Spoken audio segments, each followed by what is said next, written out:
The game changer Srikara space and structures వారి new office September 5న మురళీ మోహన్ గారిచే grand opening Shiva complex Vasavi Nagar Vijayawada.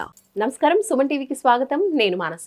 ఈ రోజు మనతో పాటు ఉన్నారు ప్రముఖ జ్యోతిష్యులు, జ్యోతిష్య రత్న, జ్యోతిష్య చక్ర వైభవ నిపుణ డాక్టర్ రాళ్లపల్లి రవికుమార్ గారు. వారితో మాట్లాడదాం. ఇప్పుడు సెప్టెంబర్ 7న సంపూర్ణ చంద్రగ్రహణం ఉంది కాబట్టి ఈ విషయాల గురించి మనం డిస్కస్ చేద్దాం. గురుగారు నమస్కారం అండి. నమస్కారం. గురుగారు, సెప్టెంబర్ 7th సంపూర్ణ చంద్రగ్రహణం అంటున్నారు. ఈ గ్రహణ ప్రభావం ఎలా ఉంటుంది, ముఖ్యంగా గ్రహణం ఏ సమయంలో ఉందో తెలియజేయండి. తప్పకుండా. శరదిందు సమాకారే పరబ్రహ్మ స్వరూపిణి వాసరా పీఠ నిలయ సరస్వతి నమస్తుతే. సుమన్ టీవీ ప్రేక్షకులకు నమస్కారం. సంపూర్ణ చంద్రగ్రహణం ఆదివారం రోజున 7/9/2025 తారీఖున ఉందండి. రాత్రి 9:58 నుంచి 8వ తారీఖు 9వ నెల 2025 ఎర్లీ మార్నింగ్ 1:26 1:26 దాకా ఉంది. మొత్తం ఈ నిడివి అంటే మొత్తం గ్రహణం యొక్క వ్యవధి వచ్చేసి 3:25 ఉందండి. శతభిషం నక్షత్రం మీద, పూర్వభాద్ర నక్షత్రం మీద ఈ గ్రహణం వస్తుంది. సో శతభిషం 4వ పాదం మీద వస్తున్నా కూడా మొత్తం శతభిష నక్షత్రం మీద పరిపూర్ణంగా ఉంటుంది. పూర్వభాద్ర నక్షత్రం మీద వస్తాం కాబట్టి పూర్వభాద్ర 1, 2, 3 పాదాలు కుంభరాశి మీద, అలాగే మీన రాశిలో ఉన్న 4వ పాదం మీన రాశిలో ఉంటుంది కాబట్టి పూర్వభాద్ర 4వ పాదం సో మీన రాశి మీద కూడా ఉంటుంది. ముఖ్యంగా మటుకు ఈ 2 నక్షత్రాల మీద మటుకు 100% గ్రహణం యొక్క ఎఫెక్ట్ 100% ఉంటుంది. గురుగారు, మరి ముఖ్యంగా ఏ రాశులపైన ఈ గ్రహణ ప్రభావం అనేది ఎక్కువగా ఉంటుంది, అలాగే వాళ్ళు ఎలాంటి పరిహారాలు పాటించాలి తెలియజేయండి. చాలామంది అంటుంటారు ఈ నక్షత్రం మీద ఉందంటే కనుక ఇంకో నక్షత్రం మీద వాళ్ళకు ఉంటుంది, ఇంకో రాశి మీద ఉంటుంది, ఇంకో రాశి ఉంటుంది. ఉదాహరణకు చెప్తున్నాండి, ఒక పక్క 2-3 సందుల పక్కన ఎక్కడైనా యాక్సిడెంట్ జరిగింది అనుకోండి, మనకేం తెలియదు ఇక్కడ ఏం జరుగుతుందో అనేది కూడా. మన పక్క సందులో జరిగితేనే మనకేం తెలియదు. అలాగే ఏంటంటే ఒక నక్షత్రం మీద ఎఫెక్ట్ ఉందంటే ఆ నక్షత్రం ఆ రాశి మీదే ఉంటుంది, ఇంకా పక్క నక్షత్రాలు పక్క రాశుల మీద 99% ఉండదు, ఎఫెక్ట్ ఏమి ఉండదు. సో ఇక్కడ మనకు జరిగేది ఏంటంటే శతభిష నక్షత్రం మీద అంటే శతభిష 1వ పాదం, 2వ పాదం, 3వ పాదం, 4వ పాదం, ఈ 4 పాదాల్లో ఏ పాదం ఉన్నా కూడా 100% దాని మీద ఉన్నట్టు ఎఫెక్ట్. అలాగే పూర్వభాద్ర 1, 2, 3 అలాగే 4వ పాదం మీద కూడా ఉన్నట్టు. సో శతభిషం పూర్వభాద్ర 1, 2, 3 పాదాలు కుంభరాశి మీద ఉంటుంది కాబట్టి కుంభరాశి మీద ఎఫెక్ట్. అలాగే మీన రాశిలో పూర్వభాద్ర 4వ పాదం మీద ఉంది కాబట్టి పూర్వభాద్రం మటుకే ఉంటుంది, అయినా కూడా ఆ పాదం మీద ఉన్నందుకు మీన రాశి వాళ్ళకు కూడా కొంచెం ఎఫెక్ట్ ఉన్నట్టే అనమాట. సో ముఖ్యంగా మటుకు వీళ్ళు ఏం చేయాలంటే ఎక్కువగా వీళ్ళే పాటించాలి. అంటే మెయిన్గా శతభిషం పూర్వభాద్ర నక్షత్రం వాళ్ళు పాటిస్తే సరిపోద్దండి. అంటే కుంభరాశి వాళ్ళు, కుంభరాశి మటుకు శతభిష నక్షత్రం వాళ్ళు పాటిస్తే చాలు. అలాగే పూర్వభాద్ర నక్షత్రం వాళ్ళు పాటిస్తే చాలు కుంభరాశిలో. మీన రాశిలో మటుకు ఓన్లీ పూర్వభాద్ర నక్షత్రం వాళ్ళు పాటిస్తే సరిపోతుంది. మరి కుంభరాశి, మీనరాశి మీరు చెప్పినటువంటి నక్షత్రాల వాళ్ళు ఎలాంటి పరిహారాలు పాటించాలంటారు చంద్రగ్రహణం ప్రభావం వల్ల? మామూలుగా పట్టు విడుపు అని 2 ఉంటాయండి. పట్టు స్నానం, విడుపు స్నానం అని. సో మనకి రాత్రి 9:58 స్టార్ట్ అవుతుంది కాబట్టి 9:58 కరెక్ట్గా మనం తలస్నానం చేయడం. అలాగే నెక్స్ట్ రోజు 8వ తారీఖు రోజున సోమవారం రోజున 1:26 తెల్లారగట్లు కాబట్టి అప్పుడు కూడా మనం తలస్నానం చేయడం. ముఖ్యంగా ఈ శతభిషం పూర్వభాద్ర నక్షత్రం వాళ్ళే, మిగతా వాళ్ళు ఏమక్కర్లేదు.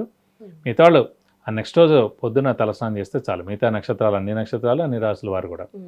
ఈ 2 నక్షత్రాలు మటుకు ఖచ్చితంగా 9:58 రాత్రికి మళ్ళీ తెల్లారగట్ల 1:26 2 సార్లు తలస్నానం చేయడం, అంటే పట్టు విడుపు స్నానం చేయడం మెయిన్గా. ఎందుకంటే గ్రహణం మనం ఎప్పుడు రాశి ఫలాల్లో కూడా చెప్పుకుంటాం. ముఖ్యంగా ఉదాహరణకి కుంభరాశి వారికి చెప్పుకున్నప్పుడు ఏదన్నా ఇప్పుడు మనకి గ్రహణ సమయం అని అంటుంటారు. గ్రహణ సమయం అంటే ఏం లేదండి, మన రాశిలో రాహు కానీ కేతు కానీ వచ్చి ఉన్నప్పుడు ఏనార్థం రోజులు అక్కడే ఉంటారన్నమాట.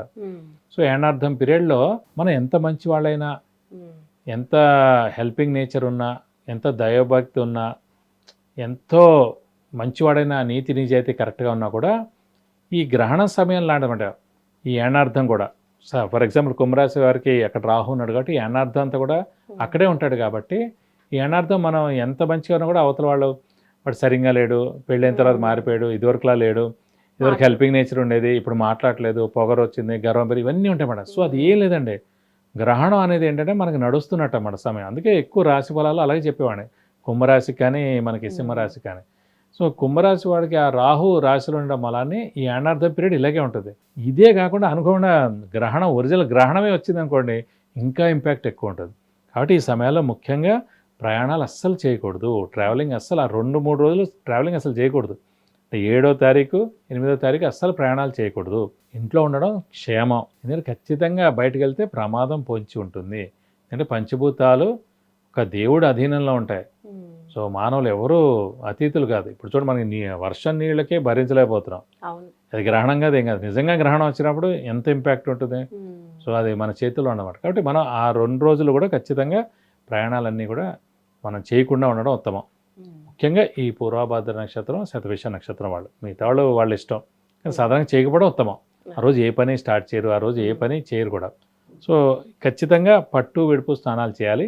అలాగే ఈ 9:58 నుంచి అంటే ఆ రాశి వాళ్ళు, అంటే ముఖ్యంగా కుంభరాశి, మీన రాశి వాళ్ళు, ఆ రాశి వాళ్ళు మటుకు ముఖ్యంగా శతభిషం పూర్వభాద్ర నక్షత్రం వాళ్ళు ఆ 3:30 గంటల వ్యవధిలో మటుకు మనకు వచ్చిన శ్లోకం పఠిస్తే చాలా మంచిది. లేదంటే మనం మొబైల్ ఆన్ చేసినా శ్లోకాలు పెట్టుకుంటే మంచిది.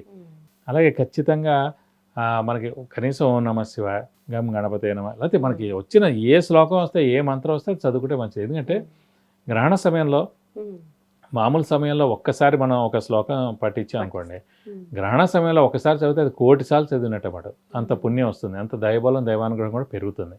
కాబట్టి ఆల్రెడీ మనకి కుంభరాశి వారికి గ్రహణ సమయంలాగా ఈ అనార్థంత పీరియడ్ కూడా ఉంది. కాబట్టి ఈ గ్రహణం సరిగ్గా మనం పాటిస్తే ఈ అనార్థం కూడా చాలా బాగుంటుంది, తర్వాత రోజుల్లో కూడా చాలా బాగుంటుందని చెప్పుకోవచ్చు. గురుగారు, మరి ఆహారం కూడా ఈ సమయం గ్రహణానికి ముందే తినడం ఆపేయాలి అంటారు కదా, ఇది ఏ టైంలో అంటారు? అంటే ఒక 2 గంటల ముందు మనం ఆపేస్తే సరిపోద్దండి. ఇప్పుడు మనకి 9:58 అంటే ఇంచుమించు 10 అనుకోండి. సో 8 నుంచి మనం తినకుండా ఉంటే సరిపోతుంది. 8 లోపల తినేస్తే సరిపోతుంది. మెయిన్గా గర్భిణీ స్త్రీలు మటుకు జాగ్రత్తగా ఉండాలి. సో వాళ్ళ మటుకు ఈ సమయంలో ఎక్కువ కదలిక లేకుండా పడుకుని ఉండడం బెస్ట్, విశ్రాంతి తీసుకోవడం బెస్ట్. ఈ సమయంలో మనకి ఎన్ని శ్లోకాలు వస్తాయి, ఎన్ని అష్టోత్తరాలు వస్తాయి, ఏదో ఒక బుక్ అయినా సరే, దేవుడి బుక్ ఏదో ఒకటి, అష్టోత్తరం బుక్ ఏదో ఒకటి మనం చదువుకుంటే చాలా మంచిది. ఎందుకంటే ఆ పుట్టబోయే బిడ్డకి చాలా మంచి ఇది ఉంటుంది. ఈ టైంలో మనం ఎక్కువగా దైవనామస్మరణం చేయడం వలన పిల్లాడు కూడా చాలా మంచి జరుగుతుంది. అలాగే ఫుడ్ ఐటమ్స్ మీద దర్బలు వేసుకుంటే చాలా మంచిది. అలాగే దేవుడి మీద కూడా దర్బలు వేసుకుంటే మంచిది. ఈ టైంలో కూడా మనం వాటర్ తాగకుండా ఉండడం బెస్ట్. సో వాటర్ కానీ ఫుడ్ కానీ ఏదైనా సరే 8 లోపల మెయిన్ అంటే ఇవన్నీ కూడా చిన్నపిల్లలకి ఏం వర్తించవండి. బాగా చిన్నపిల్లలు అంటే 5 ఏళ్ళు 10 ఏళ్లప్పుడు చిన్నపిల్లలకి ఏం వర్తించదు. అలాగే వృద్ధులకు కూడా ఏం వర్తించవు. అలాగే అనారోగ్యంగా ఉన్న వాళ్ళందరూ కూడా ఏం వర్తించదు. కానీ ఆ టైంలో మెయిన్ అంటే ఆ 2 రోజులు మటుకు 7వ తారీఖు 8వ తారీఖు మటుకు ప్రయాణాలు మటుకు నిషేధించాలి. ప్రయాణాలు చేయకూడదు. ప్రయాణం చేస్తే తప్పకుండా ప్రమాదం జరిగేందుకు అవకాశాలు ఉంటాయి. సో ఇవి పాటిస్తే సరిపోతుందండి. మరి మిగతా రాసుల వాళ్ళు కూడా ఈ గ్రహణం సమయంలో ఎలాంటి పరిహారాలు పాటించాలి, ఎలాంటి జాగ్రత్తలు తీసుకోవాలి తెలియజేయండి. మిగతా రాశులకి అంటే మేషం నుంచి మకరం దాకా ఈ 10 రాశుల వాళ్ళకి అసలు ఏ ఇంపాక్ట్ ఉండదండి దేవుడి దేవల. సో వాళ్ళ ఏం లేదు. వాళ్ళు ఏంటంటే నెక్స్ట్ రోజు తలస్నానం చేస్తే సరిపోతుంది. తలస్నానం చేసేసి గుడికి వెళ్ళి, ఏ గుడైనా పర్వాలేదు, 40 ప్రదక్షిణాలు చేస్తే సరిపోతుంది. కానీ కుంభరాశి, మీన రాశి వారు మటు ఖచ్చితంగా పట్టు విడుపు స్నానం చేయాలి. నెక్స్ట్ రోజు వెళ్ళి ఖచ్చితంగా ఏదైనా గుడికి, వినాయకుడి గుడి అవ్వచ్చు, అమ్మవారి గుడి అవ్వచ్చు, శివుడి గుడి అవ్వచ్చు, వెళ్ళి 40 ప్రదక్షిణాలు చేసి ఒక బ్రాహ్మణుడికి చంద్రుడు ఉంటాడు కానీ చంద్రబింబం అంటే ఫుల్ మూన్ చంద్రబింబం మనం వెండిది దానం ఇవ్వడం బ్రాహ్మడికి. అలాగే చంద్రుడు రిలేటెడ్ ఐటమ్ వచ్చేసి మనకి బియ్యం అండి, బియ్యం కేజీంపావు దానం ఇవ్వడం. అలాగే ఒక 100 రూపాయలు క్యాష్ ఇవ్వడం. అంటే ఏదో ఒక దానం ఇచ్చేటప్పుడు డబ్బులు కూడా ఇస్తే చాలా మంచిది. దక్షిణగా 100 రూపాయలు ఇవ్వడం. అలాగే వైట్, చంద్రుడికి వైట్ కలర్ కాబట్టి వైట్ పంచె కానీ వైట్ లుంగి కానీ దానం ఇస్తానుక దోషం మొత్తం తొలగిపోయినట్టమాట. సో ఖచ్చితంగా ఈ ఐటమ్స్ మటుకు శతభిష నక్షత్రం, పూర్వభాద్ర నక్షత్రం వాళ్ళు ఖచ్చితంగా ఈ ఐటమ్స్ దానం ఇస్తే చాలా మంచిది. ధన్యవాదాలు గురుగారు. నమస్కారం. నమస్కారం. చూసారు కదండి, సెప్టెంబర్ 7న సంపూర్ణ చంద్రగ్రహణం ఉంది. మరి ఈ గ్రహణ ప్రభావం ఏ రాశుల పైన ఉంటుంది, ఎలాంటి జాగ్రత్తలు తీసుకోవాలి, ప్రతి ఒక్కరు కూడా ఈ గ్రహణం సమయంలో పాటించవలసిన విషయాలు, పరిహారాల గురించి గురుగారు తెలియజేశారు. చూస్తూనే ఉండండి సుమన్ టీవీ. నమస్కారం.